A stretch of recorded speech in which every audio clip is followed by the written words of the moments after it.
Welcome back. Whether you love Valentine's Day or you'd just rather skip it, we have a project that is right up your alley. Our resident craft expert, Jennifer Ackerman-Haywood from the Grand Rapids Press and CraftSanity.com is here to show us all what to do. Hello, hello. Hello. Yes, today we're going to talk about needle felting. Yeah, needle felting. Yeah, and there's felting, there's dry, like a needle felting, or there's a wet felting process. And basically felting, most people can, you know what happens when you put your wool sweater, your favorite wool sweater, into the wash and dryer. And it's like, it's very small, and the fibers are just, you can't see the stitching anymore, and you certainly can't wear it. Well, there are many people who want to do that kind of thing on purpose. And so basically what you do is, this is called wool roving.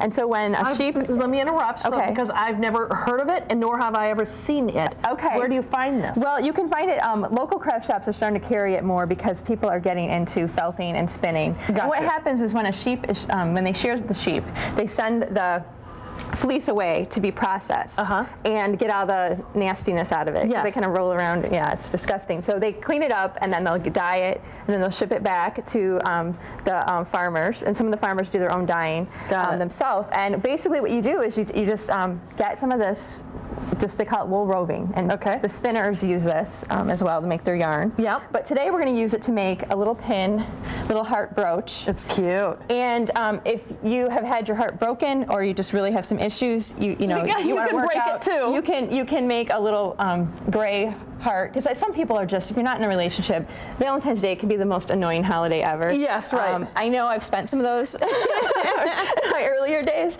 So basically what you do is you just cut a couple pieces, and for beginners, I just took regular, just felt from the craft store. Yes. And cut 2 heart shapes. Okay. Okay. And then you take your needle for felting. And this has, it's very sharp. And what happens is when you poke it through, it connects, it pulls the fibers up and down as you're going. Connects those two hearts together. Yeah, so these things are, I mean, it's pretty much stuck. And now what you do, as you can see here, I've kind of showed the steps. Yes. You start applying your fiber. And you use the same process, and that's actually called a felting needle. Yeah, it's a felting needle. Okay. Yep. And I got 3 of these for $1.50. So they're not very expensive. Of course, you do break them, and basically you just keep doing. You just keep poking, and keep adding, and that's how the process continues. You just keep adding more and more until you cover your whole thing. You totally cover it, and as you can see the needle where the needles have gone and the holes where it's poked through.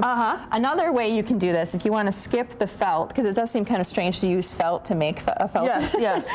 You can take just a cookie cutter, any kind of cookie cutter. Yes. And just put a bunch of the raw material in there and just poke it down. Keep poking. Yep. Just keep poking it down. You've created a lovely big one. Yeah, that's a big one. That one's not totally completed, but you can make, if you want to hang something on the wall, you can just keep going. And this is something that you want to have, if you're going to do this with kids, make sure they're older, because let me tell you, I have stabbed myself with this thing. It's not comfortable. Yeah. Not at all. Okay, let's show this quick, and then we got to talk about your Sunday column. This is what I wanted to do with my kids is relatives that aren't in town. You take these craft punches are really fun.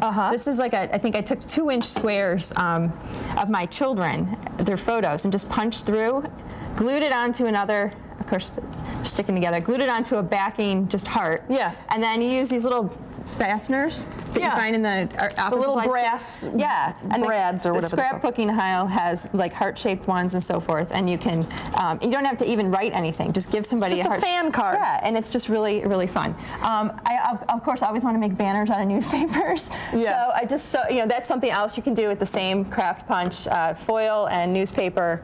And the kids painted them, very basic, just a fun thing to do. Okay, Sunday's column, you've had a love story, of course. Yeah, Sunday we're going to write about an East Grand Rapids couple that, they were fixed up by the owner of City Knitting. And she worked on them for a long time. But he came in and said that he was shopping for his mother. He rode up on a motorcycle, came in looking for yarn, said it was for his mom, turned out it was really for him, and ends up meeting the love of his life there. And so we're going to tell you that story on Sunday. And they're both knitters, both he and she are knitters. He and she are knitters. I love it. Yeah. All right, you can see it in the Grand Rapids Press on Sunday. More information on our website